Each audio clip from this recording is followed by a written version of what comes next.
should send information prior that he was not going to be able to make it tonight. Okay.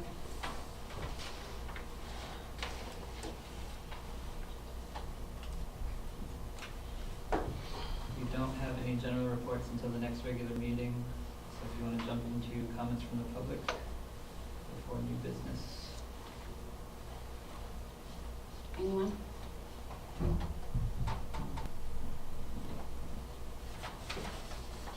We'll jump down. There's no old business for this one. This is an emergency town meeting only for timeframe's sake to address the fire repeater bid. You want me to give an overview prior? So we've been working for the past couple of months with the fire department to start to develop a more long-term plan on the fire repeater, which is the radio transmission system on top of Pigeon Hill. There's been some instances where it's gone down with a couple of calls going on, no more than 15-ish minutes at any given point in time. When that started to happen, we did reach out to the town of Minot, so we have the ability to jump on Minot's band. If our repeater does go down so that we weren't operating without a system, we can still communicate through Minot's transmitter, as well as we always have the state system that we can fall back on while we figure out the process to get this one repaired or replaced, instead of just trying to rush the process. We do have now, through the bid process, it was brought to our attention that the licensing on that specific tower wasn't what it needed to be. I believe it was a transposed power wattage number when they licensed both the tower on the roof of the fire department as well as the one on Pigeon Hill, that they swapped the output numbers so that the one on top of Pigeon Hill is not licensed for the wattage that we were putting out from it. Chief went back through Mainstream Installing Agency, worked with them for a little bit to get essentially more of the clerical correction of the licensing for the tower. With that information that we believe it was the way it was transposed when it was originally licensed. They did come back with a, I can't remember how they called it, it was a categorical denial of that license, under the presumption that all we need to do is reapply and also go through the full process of having someone go out there, test to make sure that that system will not conflict with anybody else operating on that tower or any other bands that they have licensed within the area. So that process we're still working through.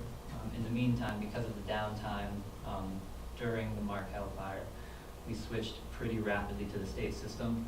So there was no downtime in communication because we had those backup systems in place. But we didn't want to drag to get this system back up and running on our own again. With that, we went out for bids on really the only two service providers for this type of equipment operating in this area. And any potential bid approval would be obviously contingent upon FCC licensing for that style system before anything worked. But instead of potentially waiting another 2 weeks to bring this back to us, we wanted to be able to hopefully have that license in place and rolling, as well as have the ability to get climbers up there before the weather gets cold and the price goes up and the tower starts icing. Did I miss anything? No. So, The only reason I was saying there's so many bids already gone for the cheaper route, and the first bid through Mainstream was just to clean our repeater up and get a new coax. Our biggest problem up there is coax, but the repeater is, well, I think close to 12 years. How long is Dana? Dana was town manager when we bought this.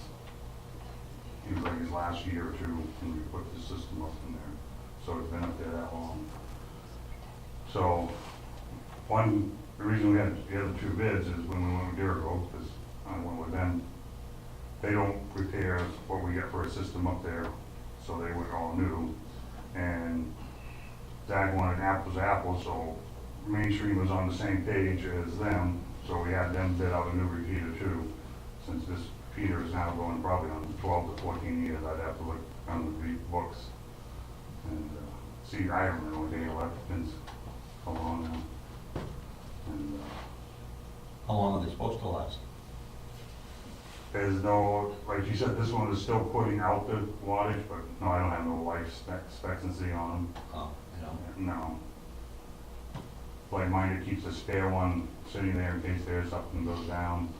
'Cause Steve said, well, we could reprogram, he hasn't put it over there if I was died. I said, well, Mainstream has their own down there, and she was getting one ready up in the night of the fire in case the system wasn't able to repair, or have we burned the wire out for that short time when we went over to State Fire and Miners, because she sent a guy out that night. And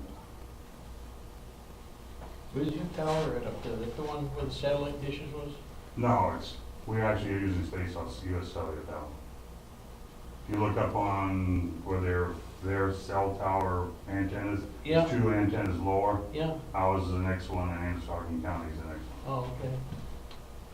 A portion of what should be addressed within, whatever system we may get refurbished, or the two, there's a Motorola and there's an Icom that, Mainstream quoted out as well, is at least a modern, proper, closable containment unit right now, because what it is in now isn't animal-proof, it's not rodent-proof, not necessarily waterproof. So getting it into a modern system with a new battery would potentially solve a lot of the problems. So there is, one of the original ones we sent to you was a refurbished quote, which was one of the ones that I kicked out to you all prior, which is on your iPad, is the repair quote. Chief, if I could get your opinion. So there's something on your pad that came from Mainstream as well that was about the, essentially the resistance in the line, whether we go from 7/8 or 1/2 inch. Do you have any idea? Because I know that, Well, it's just like anything you got, from electricity to anything, the bigger the cable, the less resistance you're gonna get. And we're up there at the 180 mark, we're 20 feet below, whatever, 160 mark. So we still gotta have probably 30 feet of cable just from where the box would be too. So, she would recommend to go with a bigger one.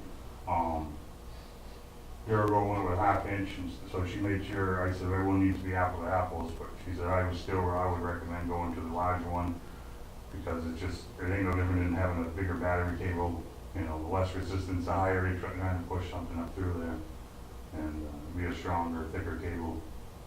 And that's what our biggest problem is right now, is our cable is deteriorating. It's been there in the elements now for how many years, and like when anything with radio communications, that's what I was telling Zach, and that's the thing, that last thing for Green left, we need to start looking at, like this is a maintenance program, so I don't know if any difference we'd have garage doors or anything, you know, the service plan, have them come up every 6 months to actually test it. If it works, we ignore it, just like any other human being does. And the systems worked really good. And this company's actually not originally the one, they're the original ones with it, but it's been bought out 3 times. Just of people bought it, like, started out as Verizon, and then they combined into Active Communications, and then when Jeff wanted to retire, she and her husband bought the business from them, and it's been called Mainstream Solutions. That's the only reason the name's changed, so that certain people stay right with the company, as instead of moving on, you know, always a new business. And I have confidence in staff, but Durago's very good too, because they do the county stuff too. So they're a bigger company, they're a much larger company out of Falmouth. So nothing either one, I just try to be loyal to people that always treated us like this, done that, you know, anything I've ever done, so.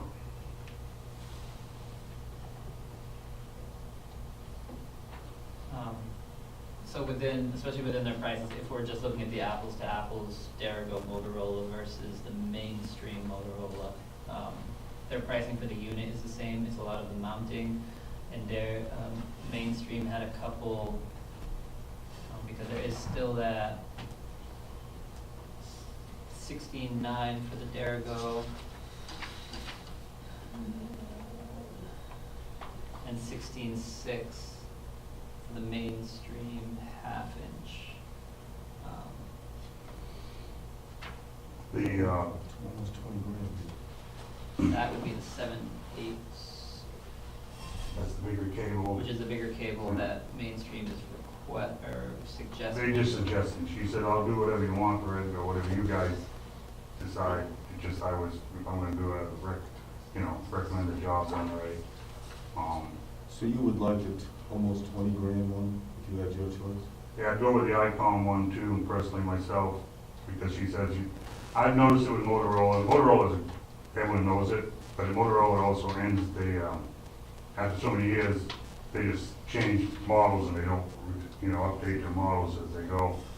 We've had it with portables and stuff like that, and I asked her about the service of the Icom. She said they've had very good service on Icom. I have a couple of their portables, we have no problem with them, but they're just small radios, I have some now, got some Kenwoods, so. But if we're gonna do it, I'd just say, this is emergency communications. Everyone's relying on it, citizens us to talk, and I just say, we're gonna do this, let's do it right. It's been 14 years, we haven't touched it since then. The other thing I was telling when budget season comes, I was telling Zach, maybe it's time also to start making a little minor CIP for maintenance and upgrades in the communications budget, which we got some, mainly just for contractual things with county and stuff like that. And like I said, we've always been, nothing wrong with it, we just, if it works, we don't think about it. But I'm seeing now that maybe we should have someone look at it, test it, and see if a problem's coming, quicker than rather than always have an emergency meeting like now. How are you gonna pay for it? Financing options, there's 1,800 that we've identified in the fire department budget for this year for pagers, which we believe are being funded through a grant that they've put in for, and the remainder would be coming out of the fire CIP. Conversations moving forward, once we get in the budget cycle as well, is going to be, I anticipate, many more specific CIPs, but probably lower dollar amounts, but there's a whole forecasting spreadsheet that we've been working on that is stolen from some other towns to start that conversation to move forward. Because right now, fire themselves only have one CIP, the truck CIP, which is the only thing that we've been saving for, which we would be tapping into. And we can take more than 10 grand out of it without asking the people. Cash on hand. We will have to make up for and work on the forecasting for the new truck, which is still years out, but it's a large purchase years out. But the whole intention behind the CIP is to save for. We're working on a much more comprehensive plan town-wide based on long-range needs so that we can start planning for stuff like this ahead of time and have stuff like this out. Even with this system itself, when it went in 12, 15 years ago, if we set aside $500 a year for maintenance and replacement of it, we would have had a majority of what we needed when the system did finally age. And those are the small dollar CIPs that aren't. They have much more impact with a more comprehensive plan than kind of large-scale CIPs in 5 years leading up to a substantial purchase.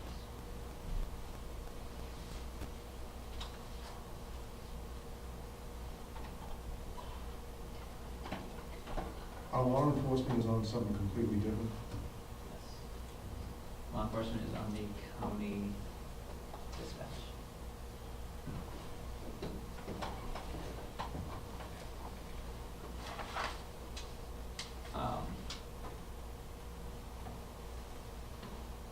Minot their fire is dispatched through the county as well. Yeah, it's like, And I've spoken about this with the Minot administrator, and argumentatively, their yearly contract with the county for fire dispatch is in excess of $8,000 or $10,000 a year, I believe. When we had the initial conversation, the thought process was what we're looking to replace our system is what they pay for their dispatching service every year.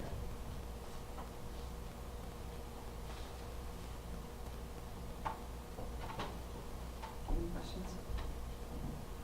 Well, I'm just trying to figure out what the difference is. So, Derigo adds a couple of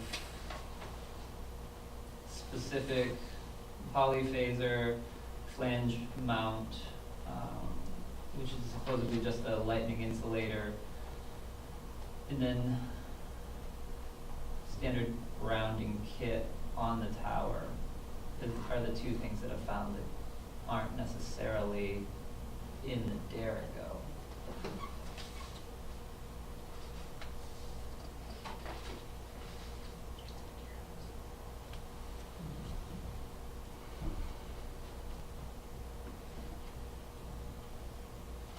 And we can have image. Should we look at a combo?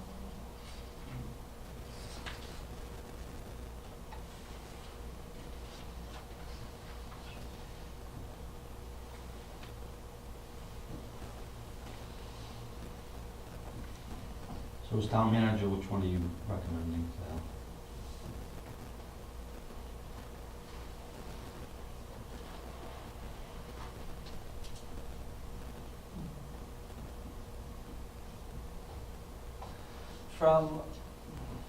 It would be from my limited experience working through county.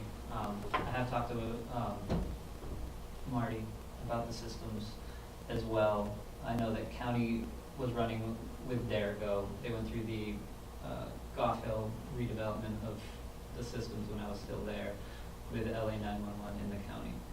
And potential savings regarding potential service calls, having Derigo come up at the same time, servicing both, if we can get some savings down the road that way. The only other thing that was newer information today was based on the cable efficiency.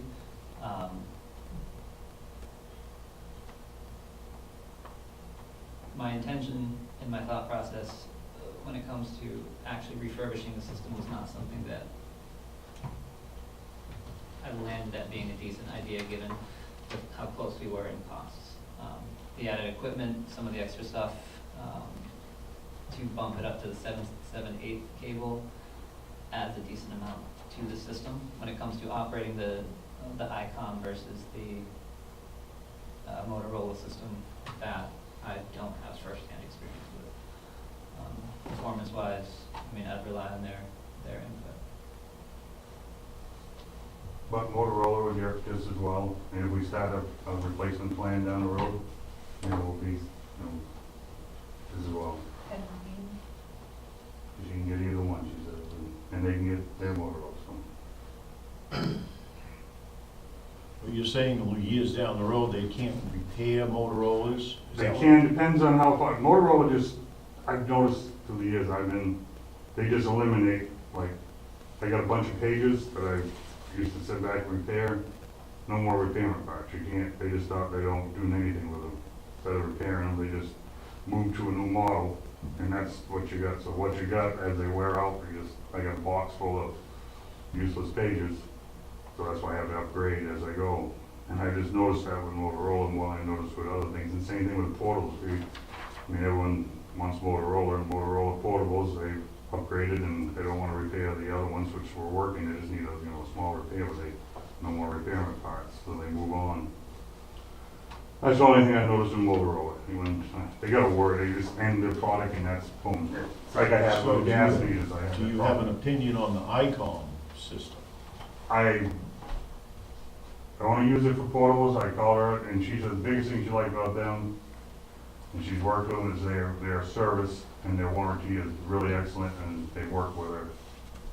And I went online and checked. I know the military uses them, and they have them on their stock, their military grade. That don't mean nothing. The military can screw up just as well as anyone else buying something. You know what I mean? Yeah. So, I mean, I've had two, that's what I had, and they work good. When I buy portables, I try to see what the guys like and gals, and they want, try to go with what they like using, not always what I like using, you know what I mean? I know nothing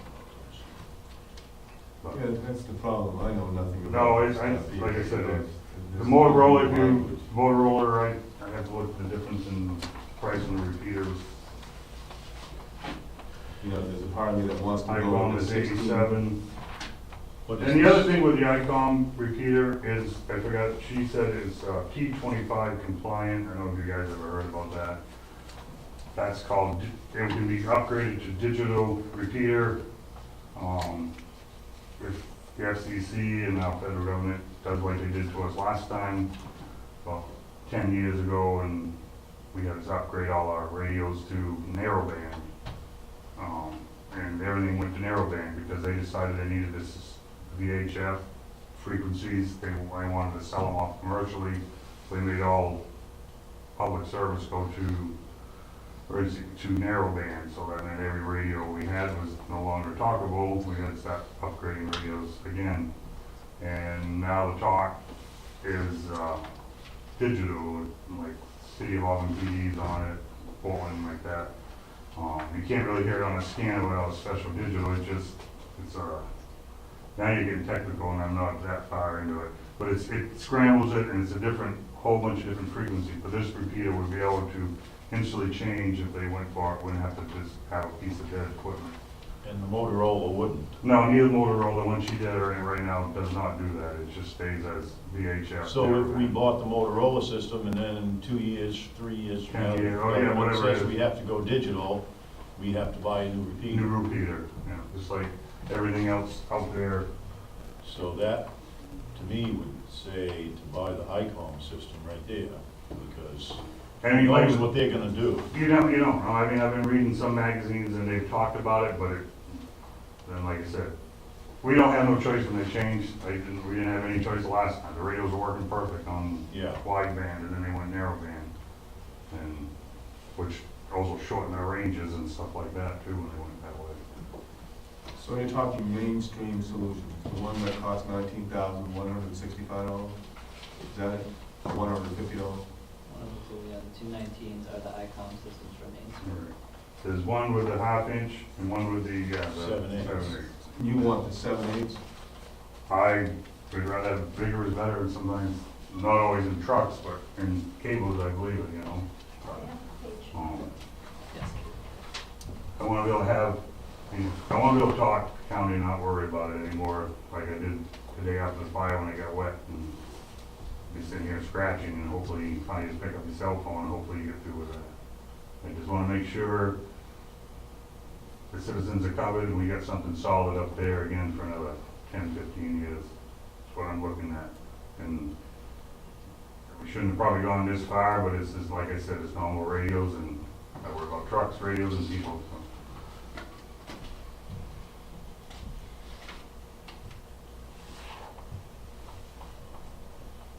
And budgets, that's why we had the original budget just repairing it, you know.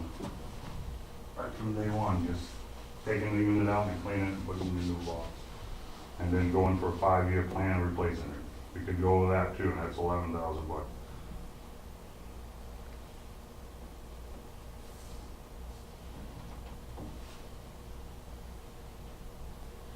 So on the ICOM, it is between 1/2 inch and 7/8. The difference is about $4,000.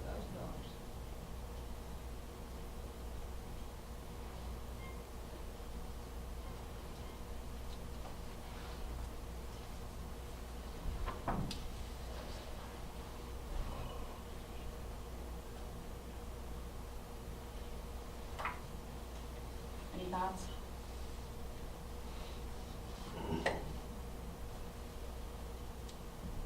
I hate to see us skimp on the safety of the citizens of our town. I want to go with the $19,000 one, the 7/8, but we can afford this. We have the ability to use the CIP, yes.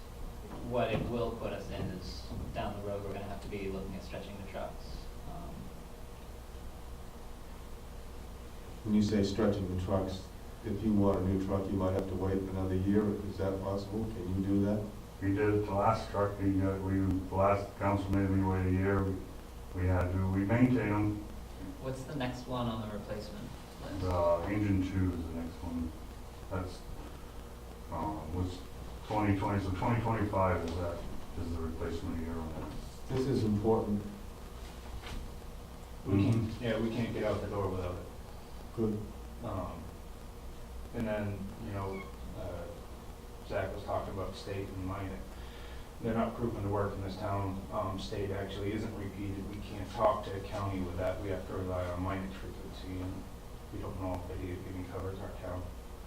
It worked for the Mill Fire, but state we just use a strictly operations, just from eyesight or Radio in the area.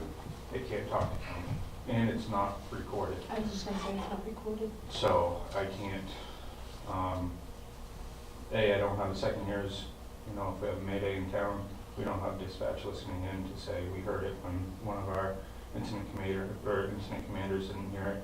And then we can't go back and listen to the frequency or the radio traffic to learn, from anything.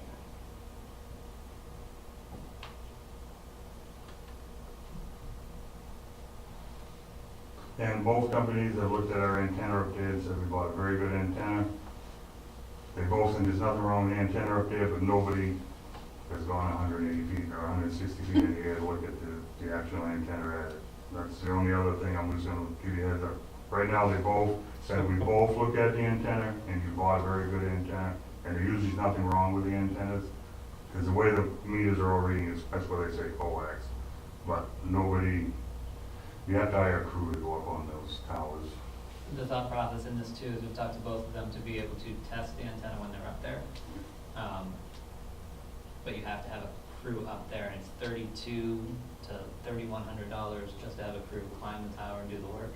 They can test it when they're up there, but had them quote them both out with all new antennas in case it's not good. And they're about $900,000 that we could save if the antenna is tested and proves itself good. 900 to 1,000. Yes.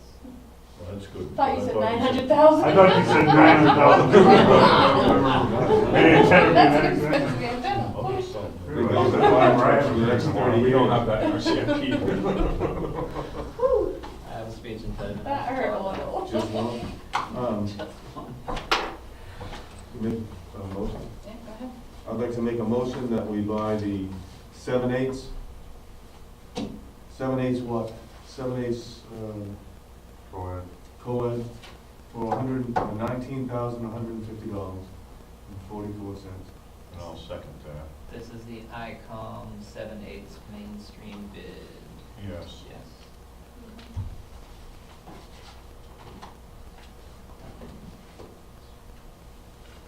Any discussion? All those in favor? Unanimous?